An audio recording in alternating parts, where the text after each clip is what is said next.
Você já ouviu por aí o conceito de que os seres humanos são feitos de poeira estelar?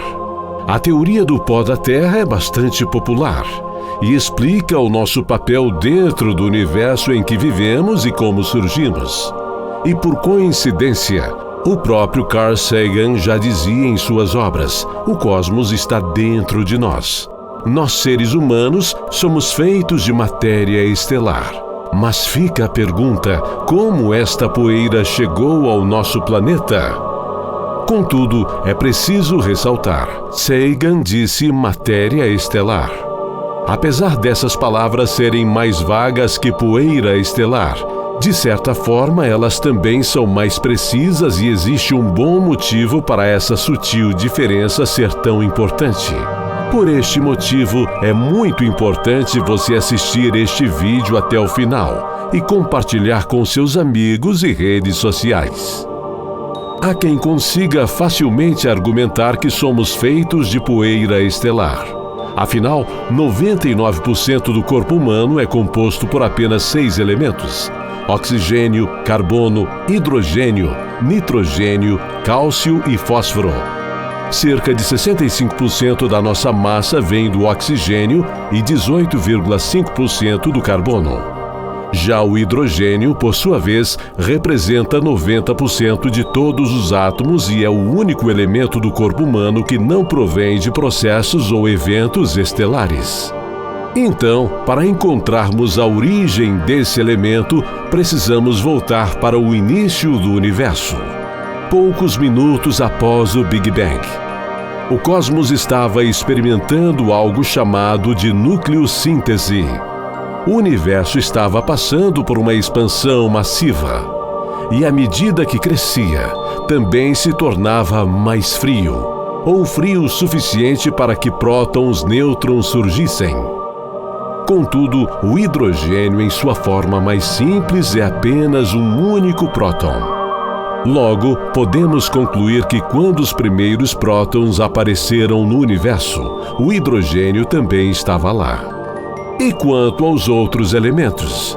Para que eles surgissem, seria necessária outra fonte de nucleossíntese: estrelas.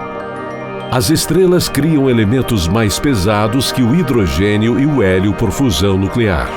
Assim surge carbono, oxigênio e elementos ainda mais pesados se a estrela tiver massa o suficiente.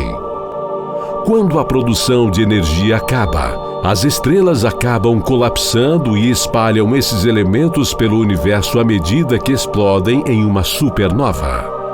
Tendo em mente que a maioria dos elementos que circundam a nossa existência surgiram da explosão de estrelas, inegavelmente podemos dizer que somos feitos de poeira estelar, porém não completamente. Como dito anteriormente, o Big Bang também contribuiu para a nossa existência. Espera aí, e quem deu o gatilho para o Big Bang? Fica a pergunta. Então, fique até o final deste vídeo, você vai se surpreender. E continuando com o nosso raciocínio, você também precisa de grandes e pequenas estrelas. Inclusive, talvez até mesmo as maiores estrelas que já existiram, algumas sendo 10.000 vezes maiores que o Sol, ajudaram na criação da nossa existência. Sendo assim, é mais correto dizer que somos feitos de coisas estelares do que poeira estelar. De fato, a poeira estelar não é como a poeira da Terra, principalmente porque é mais fina e esfumaçada. Esse material é tão complexo que, embora ele seja expelido pelas estrelas durante as supernovas, nem sempre essas moléculas chegarão a algum planeta.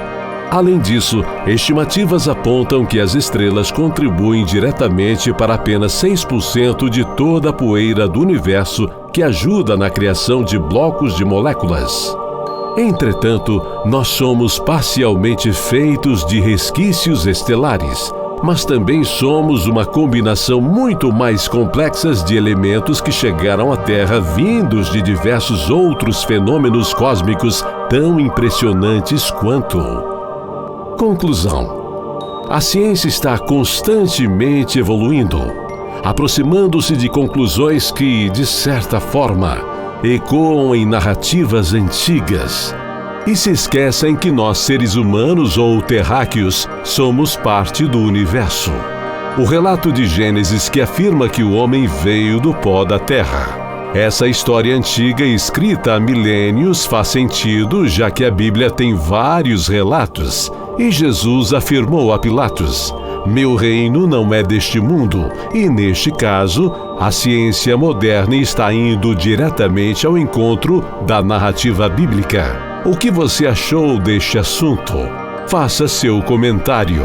E se você gostou deste vídeo e quer continuar explorando o universo da ciência e das teorias fascinantes, não se esqueça de dar um like e se inscrever no nosso canal para mais conteúdo emocionante.